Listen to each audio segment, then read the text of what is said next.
अस्सलामुअलैकुम भाईजान, क्या सीन है भाई। चक्कर ये है कि आज की जो सबसे बड़ी खबर है वो राफ़ेल ग्रॉसी जो IAEA के चीफ हैं उनकी हमारे वज़ीर ख़ारजा बिलावल भुट्टो साहब से मुलाकात है। राफ़ेल ग्रॉसी साहब कौन है? अगर आप थोड़ा सा गूगल करेंगे तो आपको मालूम होगा कि ये वो साहब हैं जो कि बहुत ही सीनियर डिप्लोमेट हैं, कोई 20-22 साल से, बल्कि शायद इससे भी ज़्यादा अरसे से IAEA के साथ वाबस्ता हैं। गालिबा इलेक्टेड ही IAEA के चीफ हैं। और इनकी जो शोहरत है वो ममालिक को एटमी जो हथियार है उनके हुसूल को तर्क करने के हवाले से, यानी ये लोगों को मोटिवेट कर लेते हैं अक़वाम आलम को कि भाई आप एटमी हथियारों की दौड़ में शामिल होने के बजाय आप हमसे पैसे वैसे ले लें, जो आपके मसले मसाइल हैं, जो पीसफुल पर्पसेस के लिए आपको न्यूक्लियर टेक्नोलॉजी चाहिए हम आपको दे देंगे, लेकिन आप वेपन ग्रेड का जो यूरेनियम अफजूदगी है उसको तर्क कर दें। अब ये ख़बर क्यों ज़रूरी है, इसको आपको इस तनाजुर में देखना चाहिए कि पाकिस्तान में इससे पहले शौकत तरीन साहब की जो जो ऑडियोज़ लीक हो रही थी, जो ख़बरें आ रही थी कि वो किस तरीके से IMF को मोटिवेट कर रहे हैं, उनको उनके यानी ये आइडियाज़ कल्टीवेट कर रहे हैं उनके कंट्री रिप्रेजेंटेटिव के साथ कि वो किसी भी तरीके से पाकिस्तानी गवर्नमेंट के साथ जब कोई भी मुआहदा करें तो उसके अंदर इमरान खान का नाम लाजमी डालें। अच्छा, ये बात हमने क्यों की है? ये बात हमने इस वजह से की है कि देखें, जब पाकिस्तान बिल्कुल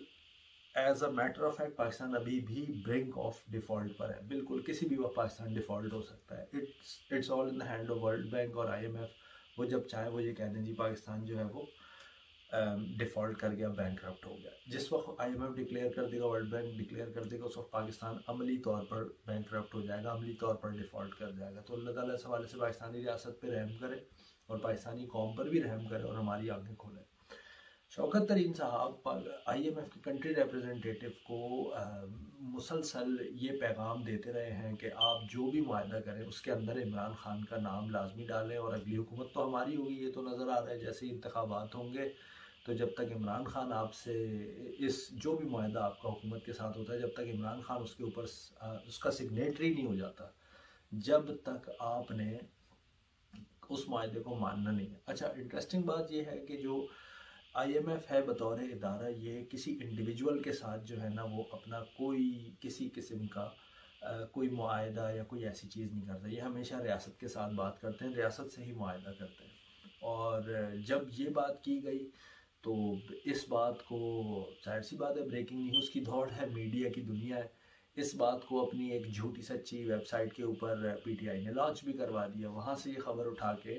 ऊरिया मकबूल साहब ने अपने इलेक्ट्रॉनिक मीडिया पे बैठ के इसको ब्रेक भी कर दिया कि वो हो इमरान खान इतना महान है। IMF ने भी कह दिया कि इमरान खान की मंजूरी के बगैर कोई मुआहदा नहीं होगा। देखें, पाकिस्तान जिन लोगों के हाथों में है ना, उनकी कैपेबिलिटी पे किसी को शक नहीं है, उनकी हरकतें अलबत्ता दुरुस्त नहीं है। ये जो हमारे स्टेट एजेंट है ना, जो बैक वक्त स्टेट एजेंट भी हैं, बड़ी बड़ी हाउसिंग सोसाइटियाँ भी बनाते हैं, फर्टिलाइज़र के अंदर भी जिनके स्टेक है, जिनका जो है वो ज़रात से भी जो वहाँ बसता है, ये they are very clever set of people. ठीक है ना, क्लेवर सेट ऑफ पीपल है, यही तो वजह है ना कि 1% भी नहीं और 24 करोड़ को आगे लगाया हुआ है। ठीक है, तो इन्होंने जब जिस वक्त ये खबर ऊरिया मकबूल जान साहब ने ब्रेक की तो हमारे सिक्योरिटी के जो इदारे हैं पाकिस्तानियों के, उन्होंने इस चीज़ को कहीं ना कहीं नोट कर लिया और हर खबर को वो नोट कर रहे होते हैं। इसी तरीके से हुआ ये कि जिस वक्त ये बात ऊरिया मकबूल जान साहब ने इलेक्ट्रॉनिक मीडिया पे ब्रेक की थी, उस वक्त IMF के वफद ने ये शर्त पाकिस्तानियों के आगे रखी ही नहीं थी। यहाँ से सारा मसला, सारा खेल बिगड़ गया, सारी स्टोरी, सारी कहानी शुरू हुई। तो भाई साहब, हुआ ये कि जब ये बात IMF ने पाकिस्तानी गवर्नमेंट के सामने रखी तो पाकिस्तानी गवर्नमेंट ने बड़ा क्लियरली वेहीमेंटली कहा, उन्होंने कहा भाई कि पाकिस्तान की पार्लिमान मौजूद है, उस पार्लिमान के अंदर PTI के रिप्रेजेंटेशन है, 123 उन्होंने इस्तीफे दिए हैं, लेकिन अभी भी 22 के 25 27 जितने भी लोग हैं उनके अभी भी पार्लिमान के अंदर, बल्कि अभी तो वो मोर रिसेंटली यानी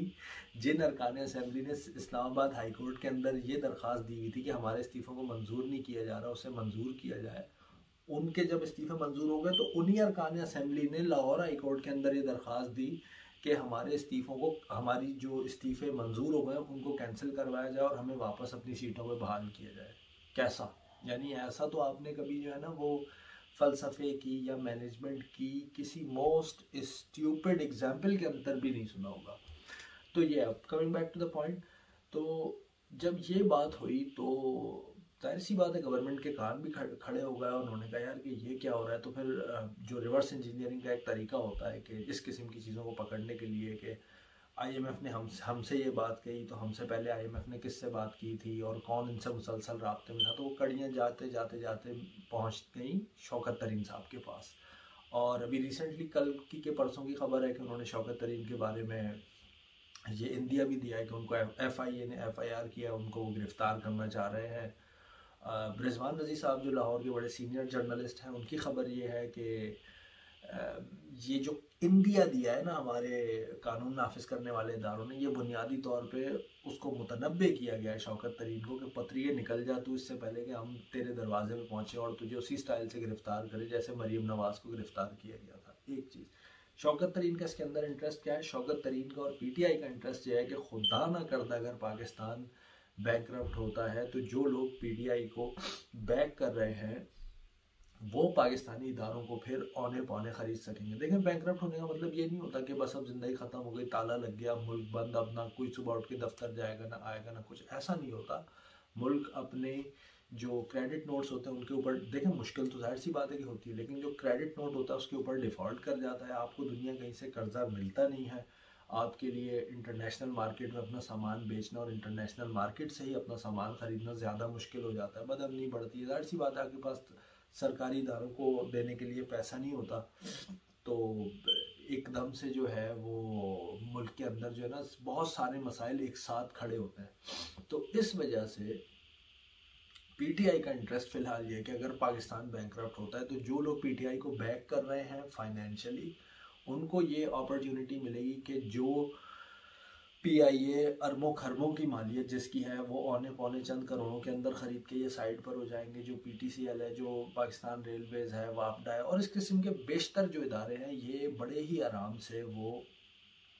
पाकिस्तान के मार्केट वैल्यू के बजाय उससे बहुत ज़्यादा कम वैल्यू के ऊपर ख़रीद सकेंगे। दूसरा फ़ायदा क्या होगा? दूसरा फ़ायदा ये होगा कि सारे यूथिये नाचते नाचते घुंघरू तोड़ते हुए पागल होके कहेंगे कि देखा, इमरान खान ना कहता था कि पाकिस्तान ने बैंकरप्ट हो जाना है तो बिलाखिर हो जाना है। ये बहुत सीरियस इशू है और इसको बहुत ही सीरियसली लेना चाहिए। अब मसला ये है कि जो ग्रोसी साहब पाकिस्तान के पास आए हैं, पाकिस्तान के वज़ीर ख़ारजा से मिले हैं, उनकी मुलाकात बुनियादी तौर पर जब इस किस्म की रियासतों के साथ होती है जो कि फ़ाइनेंशियल इंस्टेबिलिटी से गुजर रहे हों, जिनके पास पैसों के मामलात हों, मसाइल हों, उनका क्रेडिट बढ़ता जा रहा हो, बहुत जो बर्डन्स हैं वो बढ़ते जा रहे हो, डेट्स एंड ऑल, उनको वो क्लियर आउट नहीं कर पा रहे हो, तो वो उन रियासतों को आके ये ऑफ़र करते हैं, इस किस्म की डील्स ऑफ़र करते हैं कि भाई तुम्हें न्यूक्लियर टेक्नोलॉजी चाहिए पीसफुल पर्पज़ के लिए, हम तुम्हें देने पे तैयार हैं, लेकिन तुम अपनी जो आर्सनल है तुम्हारी न्यूक्लियर आर्सनल, उसको तर्क कर दो, जो वेपन ग्रेड की आप यूरेनियम अफजदगी कर रहे हो उसको ख़त्म कर दो। अब वैसे देखा जाए अगर कोई आम सा मुल्क हो, पाकिस्तान या स्लोवेनिया, स्लोवाकिया हो दाएं बाएं का, तो इसमें कोई मसला नहीं है, कर भी दे पाकिस्तान तो क्या हर्ज होता है। लेकिन ये बात याद रखें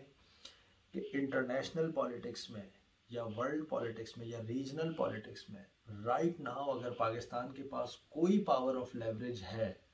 तो वो पाकिस्तान की एटॉमिक सलाहियत है, उसके अलावा कोई चीज़ नहीं। क्या पाकिस्तान कोई ऐसी ब्रांड बनाता है जो दुनिया में कोई और ना बनाता हो? कोई ऐसी चीज़ पाकिस्तान बनाता है जो दुनिया में कहीं और से ना मिलती हो? कोई पाकिस्तान का चमड़ा ऐसा है,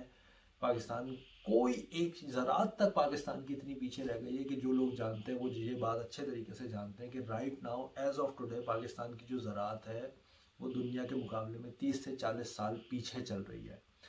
तो भाई अब इशू ये है कि पाकिस्तान को बड़ी हद तक ये इम्कान है कि कन्विंस करेगा IAEA कि आप अपना